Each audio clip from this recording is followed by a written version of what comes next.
Let's evaluate and graph functions. Function number 1. g of x equals -2 times x plus 1. Step 1. Find each output by substituting each input into the function. So we have a table with 3 input values that we will put into the function to find their outputs. Let's begin with the input -2.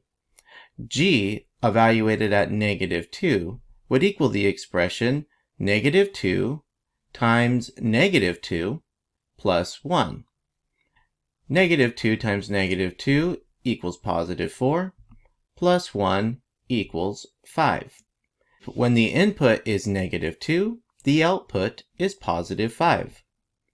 For the input 0, the expression g is now -2 times 0 plus 1. -2 times 0 equals 0, plus 1 equals 1. For the input 0, the output is +1. For the input +2, the expression will be -2 times +2 plus 1. -2 times +2 equals -4, plus 1 equals -3.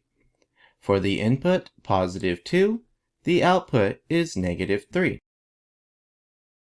How did we find each output?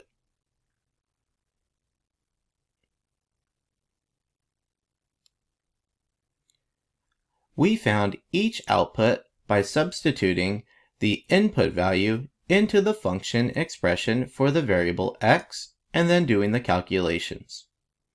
Step 2. Plot the ordered pairs.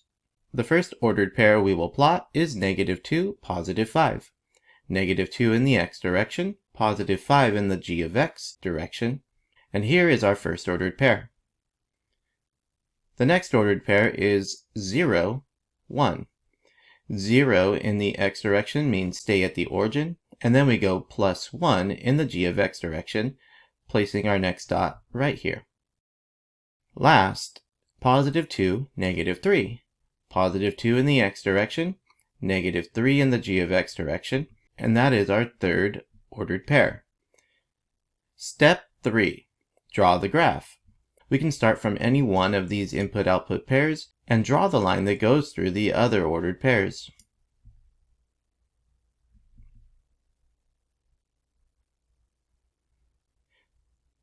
You are now ready to evaluate and graph the function in problem number 2.